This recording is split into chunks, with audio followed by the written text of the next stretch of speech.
Assalamualaikum warahmatullahi wabarakatuh. Sebelumnya, perkenalkan nama saya Laurencia Andini beserta rekan saya Kezia yang akan mewakili kelompok kami, kelompok 4, untuk mempresentasikan hasil kerja kami.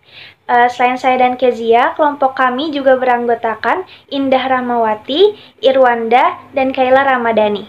Di sini kami akan membahas tentang sejarah peristiwa G30 SPKI. Tetapi sebelum lanjut ke unsur kronologisnya, saya akan terlebih dahulu menjelaskan tentang apa sih gerakan 30 September itu.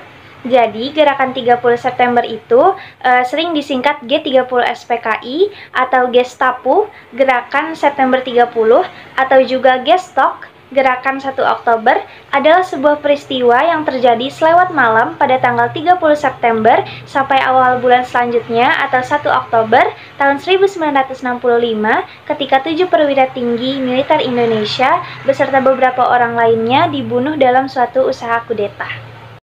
Selanjutnya, saya akan menjelaskan unsur kronologis dari peristiwa G30 SPKI. Peristiwa G30 SPKI bermula pada tanggal 1 Oktober, dimulai dengan kasus penculikan 7 jenderal yang terdiri dari anggota staf tentara oleh sekelompok yang bergerak di lapangan udara menuju Jakarta daerah selatan. 3 dari jenderal tersebut diantaranya telah terbunuh di rumah mereka masing-masing, yakni Ahmad Yani, MT Haryono, dan DI Panjaitan. Sementara itu, ketiga target lainnya yaitu Suprapto, S. Parman, dan Sutoyo ditangkap secara hidup-hidup. Abdul Haris yang menjadi target utama kelompok pasukan tersebut berhasil kabur setelah berhasil melompati pagar pembatas ke Dubes Irak. Meskipun begitu, Pierre Tendean beserta anak gadisnya, Ade Irma S. Nasution pun tewas setelah ditangkap dan ditembak pada 6 Oktober oleh Regu Sergap. Korban tewas makin bertambah di saat regu penculik menembak serta membunuh seorang polisi penjaga rumah tetangga Nasution. Abed Naiborhu menjadi korban terakhir dalam kejadian ini. Tak sedikit mayat jenderal yang dibunuh kemudian dibuang di lubang buaya. Sekitar 2.000 pasukan TNI diterjunkan untuk menduduki sebuah tempat yang kini dikenal dengan Lapangan Merdeka, Monas. Walaupun bagian timur dari daerah ini belum berhasil diamankan, sebab merupakan daerah markas Kostrad pimpinan Soeharto. Jam 7 pagi, Radio Republik Indonesia atau disingkat menjadi RII menyiarkan sebuah pesan dari Untung Syamsuri, Komandan Cakrabiwa, bahwa G30 SPKI telah diambil alih di beberapa lokasi strategis Jakarta beserta anggota militer lainnya. Mereka bersikeras gerakan tersebut didukung oleh CIA yang bertujuan untuk menggeserkan Soekarno dari posisinya. Tinta kegagalan nyaris tertulis dalam sejarah G30 SPKI. Hampir saja Pak Harto dilewatkan karena mereka menduga beliau bukanlah seorang tokoh politik. Selang beberapa saat, seorang tetangga memberitahu Soeharto akan aksi penembakan pada jam setengah 6 pagi, beserta hilangnya jenderal.